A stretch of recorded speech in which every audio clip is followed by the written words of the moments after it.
जय हिंद दोस्तों, स्वागत है आपका हमारे यूट्यूब चैनल में। दोस्तों, आज की वीडियो उन सभी कैंडिडेट्स के लिए होने वाली है, उन सभी मेल और फीमेल कैंडिडेट्स के लिए होने वाली है जो कि एनडीए के through Indian army, Indian air force और इंडियन नेवी में जाना चाहते हैं। क्योंकि जैसा कि आप सभी जानते हैं कि इस समय एनडीए के जो फॉर्म है वो भरे जा रहे हैं और एनडीए के फॉर्म को भरते समय काफी कैंडिडेट्स कुछ गलतियां कर देते हैं जिनकी वजह से उन्हें पूरी जिंदगी पछताना पड़ता है। क्योंकि अगर आप इनमें से एक भी गलती कर देते हैं तो इसमें आपका एडमिट कार्ड नहीं आता है और आपका एग्जाम कैंसिल कर दिया जाता है, आपको एग्जाम में बैठने ही नहीं दिया जाएगा और इससे आपका जो एनडीए में भर्ती होने का सपना है वो भी टूट जाता है। तो इसीलिए आज की वीडियो में हम आपको कुछ इसी तरह की गलतियां बताने वाले हैं। हम आपको 5 मेजर गलती बताने वाले हैं जो कि ज्यादातर कैंडिडेट्स हर साल करते हैं और उनके हर बार हमारे पास मैसेज आते हैं कि सर हमसे ये गलती हो चुकी है, तो क्या यह ठीक हो सकती है। तो मैं आपको बता दूं कि अगर आपने ये गलती कर दी है या अगर आप कर देते हैं तो ये ठीक नहीं होती है, आपको एग्जाम में यहाँ पर नहीं बैठने दिया जाएगा। इसीलिए आप इन गलतियों को पहले ही देख लीजिए,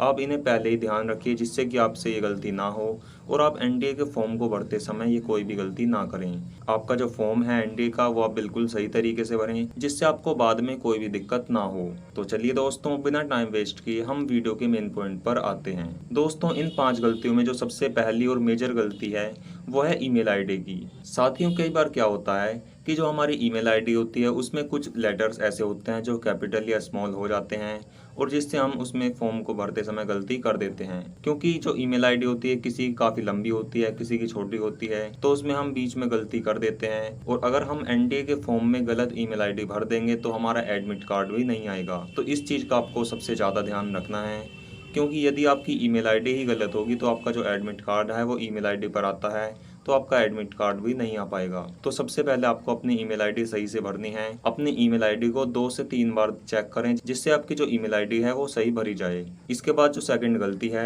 ये गलती भी सबसे ज्यादातर कैंडिडेट्स गलत करते हैं। साथ ही ये है कि आपके फोटो पर डेट की। इसमें सबसे ज्यादा कंफ्यूजन होती है कि फोटो हम डेट वाली लगाएं या फिर बिना डेट की। तो इस चीज का आपको ध्यान रखना है कि चाहे एसएससी का फॉर्म हो या फिर यूपीएससी एनडीए का फॉर्म हो, इसमें आपको फोटो वही लगानी होती है जिसमें डेट लिखी हुई हो। अगर आपके फोटो पर डेट नहीं होगी तो आपका फॉर्म कैंसिल हो जाता है और आपको एग्जाम में भी नहीं बैठने दिया जाएगा।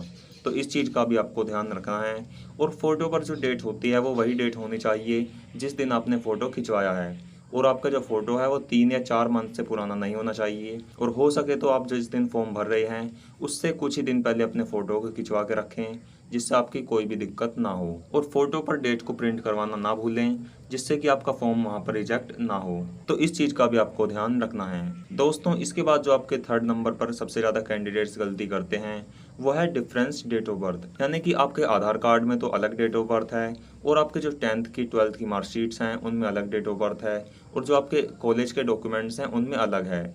यानी कि आपके अलग अलग डॉक्यूमेंट्स में कुछ भी डेट का, मंथ का या फिर ईयर का डिफरेंस होता है तो भी यहाँ पर आपको दिक्कत हो सकती है, आपका फॉर्म कैंसिल हो सकता है। आपका फॉर्म अभी तो कैंसिल नहीं होगा लेकिन जब एडमिट कार्ड आता है उस समय आपके फॉर्म को कैंसिल कर दिया जाता है और फिर बहुत से कैंडिडेट्स रोते हैं। तो इसलिए आपकी जितनी भी डेट ऑफ बर्थ हैं वो सभी डॉक्यूमेंट्स में आपकी सेम होनी चाहिए। यदि आपकी डिफरेंस है, उसमें कोई भी डिफरेंस आपकी डेट ऑफ बर्थ में है तो आप उसे पहले ही ठीक करा लीजिए, उसे पहले ही करेक्शन करा लीजिए, वरना बाद में चलकर आपको दिक्कत हो सकती है। और ये सिर्फ एनडीए में नहीं, डेट ऑफ बर्थ की दिक्कत तो हर गवर्नमेंट जॉब के फॉर्म में होती है, तो इसलिए आपको इस चीज़ का भी ध्यान रखना है। दोस्तों, इसके बाद जो 4th नंबर की मिस्टेक है जो कि कॉमनली देखी जाती है और ये एक ऐसी मिस्टेक है जो सभी कैंडिडेट्स कुछ ना कुछ इसमें गलती कर देते हैं और उनका फॉर्म कैंसिल हो जाता है। ये गलती सबसे ज़्यादा कैंडिडेट्स करते हैं और ये है आपके पेरेंट्स की डिटेल्स। यानी कि जो आपके डॉक्यूमेंट्स में पेरेंट्स की डिटेल्स हैं और आपके पेरेंट्स के डॉक्यूमेंट्स में जो आपके पेरेंट्स की डिटेल्स हैं उनमें यदि कोई भी डिफरेंस होता है तो भी आपके फॉर्म को कैंसिल किया जा सकता है। क्योंकि आपके डॉक्यूमेंट्स में आपके फादर और मदर की डिटेल्स अलग होती हैं और जो आपके पेरेंट्स होते हैं उनके डॉक्यूमेंट्स में उनकी डिटेल्स अलग होती हैं, या तो उसमें सरनेम में डिफरेंस होता है या फिर उनकी स्पेलिंग्स में मिस्टेक हो जाती है। तो यदि आपके साथ भी ऐसा है तो उन्हें पहले ही सही करा लीजिए, वरना आपका फॉर्म कैंसिल हो सकता है। तो ये भी एक मेजर मिस्टेक आती है। इसके बाद जो सबसे लास्ट और 5th नंबर की मिस्टेक है वो है विंग डिसाइड करने की। दोस्तों, हमारे पास काफ़ी कमेंट बॉक्स में और हमारे इंस्टाग्राम पर मैसेज आते रहते हैं कि सर हमें तो एयरफोर्स में या फिर नेवी को प्रायोरिटी देनी थी और हमने इंडियन आर्मी भरवा दिया, तो क्या हम उसे चेंज कर सकते हैं? यानी कि आप अपने विंग को पहले ही डिसाइड करके रखें कि आप कौन से विंग में जाना चाहते हैं, आप कौन से विंग को प्रायोरिटी देना चाहते हैं। वैसे तो मैं आपको बता दूं कि यदि आप मैथमेटिक्स से नहीं हैं, यानी कि अगर आप आर्ट साइड से हैं, बायोलॉजी साइड से हैं या फिर कॉमर्स साइड से हैं, तो आप केवल इंडियन आर्मी के लिए ही एनडीए के फॉर्म को भर सकते हैं। लेकिन यदि आपके पास 12th में मैथमेटिक्स थी तो आप इंडियन आर्मी, इंडियन नेवी और इंडियन एयरफोर्स के लिए भर सकते हैं। तो यदि आपके पास मैथमेटिक्स है तो आप इंडियन आर्मी, नेवी और एयरफोर्स के लिए जब भी भरें तो आप पहले ही डिसाइड करके रखें कि आपको कौन से विंग के लिए प्रायोरिटी देनी है, यानी कि आपको कौन से विंग में जाना है। क्योंकि यदि आप पहले ही से डिसाइड करके रखेंगे, पहले ही सिलेक्ट करके रखेंगे, तो आपको बाद में कोई भी दिक्कत नहीं होगी। आप अपनी प्रायोरिटी के हिसाब से अपने विंग को चूज कर सकते हैं। तो दोस्तों, ये कुछ कॉमन मिस्टेक्स हैं जो कि ज़्यादातर कैंडिडेट्स करते हैं और इनको ध्यान से नहीं भरते हैं। यदि आपके साथ भी इस तरह की कोई मिस्टेक हो चुकी है तो हमें कमेंट बॉक्स में ज़रूर बताइए। और यदि आपके डॉक्यूमेंट्स में कुछ भी गलती है या फिर आपके डॉक्यूमेंट्स में कुछ भी डिफरेंस है तो आप उसे पहले ही ठीक करा लीजिए, जिससे कि आपको फॉर्म भरने में कोई भी दिक्कत ना हो। और ये केवल एनडीए के फॉर्म के लिए ही नहीं, बल्कि किसी भी गवर्नमेंट जॉब के फॉर्म के लिए आपके गलती देखी जाती हैं। तो आप इन्हें बिल्कुल ध्यान से भरें, कोई भी दिक्कत इसमें ना करें। अगर आप अपने फॉर्म को भरने में ही गलती कर देंगे तो आपका जो आगे का प्रोसेस है वो भी कंप्लीट नहीं हो पाएगा। तो इन चीज़ों का आपको ध्यान रखना है। तो चलिए दोस्तों, आज के लिए कुछ इतना ही।